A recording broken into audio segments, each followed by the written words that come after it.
Hello friends, आज इस video में मैं आपको ये बताने जा रहा हूँ कि संगीत में मुख्य रूप से 7 स्वर होते हैं।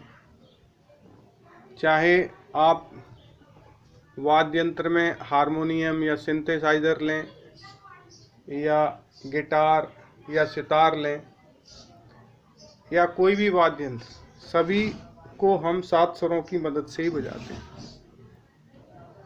अब सबसे पहला सवाल जो हमारे दिमाग में आता है वो ये कि इसमें सा कहाँ से शुरू होता है, क्योंकि बहुत सारे इसमें कीज़ हैं। इसमें भी गिटार में देखें तो बहुत सारे फ्रेट्स हैं।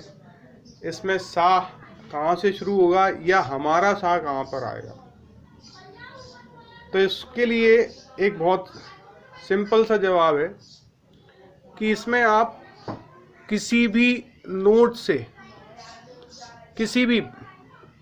से सा शुरू कर सकते हैं, या गिटार में कहें किसी भी फ्रेट को दबा के अगर हम स्ट्राइक करेंगे तो जो भी स्वर निकलता है वो सा हो सकता है। अब अगर ऐसा हम माने कि कहीं से भी सा बजा सकते हैं या कोई सा भी सा हो सकता है, तो ये लोगों के दिमाग में आता है कि फिर सारे लोग एक ही जैसे कई सारे वाद्य यंत्र बजते हैं तो सबके स्वर मिले हुए कैसे रहते हैं। तो उसी के लिए जब भी कोई गाना बजाना होता है या बजाते हैं तो उनके लिए सभी वाद्य यंत्रों का सा मिला के बजाया जाता है। तो आपको भी अपना कहीं ना कहीं आपको यहाँ सा मिल जाएगा। उसके लिए क्या करना है, आप किसी भी एक नोट को दबाकर उसको जो स्वर मिल रहा है उसको गा के देखें। अगर वो स्वर आपका मिल रहा है तो वो सा हो जाएगा। ऐसे ही गिटार में कोई भी एक फ्रेट, वैसे बेसिकली ये मानते हैं इस फ्रेट को दबाकर स्ट्राइक करेंगे तो सा मिल जाएगा। तो कई सारे लोग अलग अलग नोट से गाते हैं। कोई इस वाले स्वर को सा मानता है, कोई इसको सा मानता है, कोई इसको सा मानता है, कोई पहली काली को सा मानता है, कोई दूसरी काली को सा मानता है। जनरली ये 5 कीज से सा डिसाइडेड किए जाते हैं। जो हाई नोट पे गाते हैं उनके सा ऊपर रहते हैं, जो लो नोट पे गाते हैं उनके सा नीचे रहते हैं। तो सा कहीं से भी शुरू कर सकते हैं, पर इसके लिए एक नियम अब हमको याद ये रखना पड़ेगा कि अगर आपने सा ये माना है तो उसका एक नोट छोड़ के रे बजेगा, फिर एक नोट छोड़ के गा बजेगा। गा और माँ में कोई डिफरेंस नहीं रहेगा। फिर एक नोट छोड़ के पा बजेगा, फिर एक नोट छोड़ के धा बजेगा, फिर एक नोट छोड़ के नी बजेगा। नी और सा में कोई डिफरेंस नहीं रहेगा। तो ये हारमोनियम या सिंथेसाइजर की बात हुई। ऐसे ही गिटार में भी अगर आपने सा यहाँ सपोज किया है ये, तो ये रे रहेगा। एक नोट छोड़ के गा और म में डिफरेंस नहीं रहेगा, लगातार बजेंगे।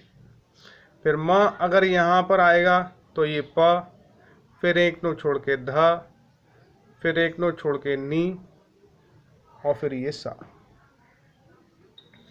तो हमको ये याद रखना है कि सा और रे के बीच में एक गैप है, रे और ग के बीच में एक का गैप है, गा और माँ के बीच में गैप नहीं है, और नी और सा के बीच में गैप नहीं है। बाकी सभी नोट्स के बीच में गैप है। अब दूसरी बात, मान लो आप यहाँ से शुरू कर रहे हैं तो सा, फिर ये छोड़ना पड़ेगा, फिर रे, फिर ये छोड़ना पड़ेगा, फिर गा, फिर गा और म के बीच गैप नहीं है तो गा म ही आ जाएंगे।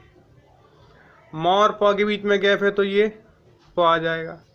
प और धा के बीच में गैप है तो ये एक नोट छोड़ के धा, धा और नी के बीच में गैप है तो ये नी और सा के बीच में ये।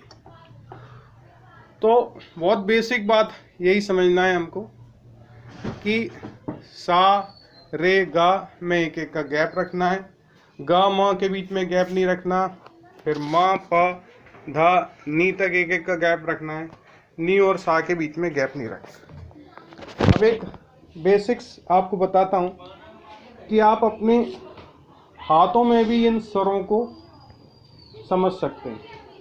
जैसे ये हमारे हाथ में उंगलियों के बीच में ये लाइंस बनी हुई हैं, इनको फ्रेट्स मान लें। तो कितने टोटल फ्रेट्स हो गए? 1 2 3 4 5 6 7 8 9 10 11 12। अब सा अगर इसको मानेंगे तो सा, इसका गैप देंगे तो रे, इसका गैप देंगे तो ग और म लगातार हो गया। फिर माँ से फिर एक गैप दे के ये पा, फिर इसको छोड़ के ये धा, फिर एक छोड़ के ये नी तक पहुंच गया, और नी फिर लगातार सा। तो सा रे गा मा पा धा नी और सा। अगर आपके पास कहीं भी कोई इंस्ट्रूमेंट नहीं है तो आप इसको याद रख सकते हैं, यहाँ लिख सकते हैं सा रे गा मा पा धा नी और सा। तो आज के इस वीडियो में इतना ही कि आप टोटल आपको 7 स्वर याद रखने हैं।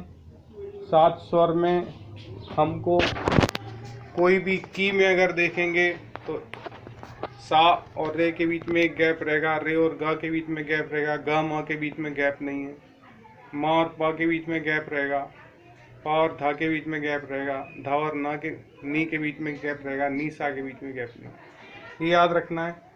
गिटार के फ्रेट से देख सकते हैं, सिंथेसाइजर के की से देख सकते हैं, या हाथ से देख सकते हैं। इसके बाद डिटेल में हम स्वर गाकर और बजाकर आपको नेक्स्ट वीडियो में बताएंगे। Thank you.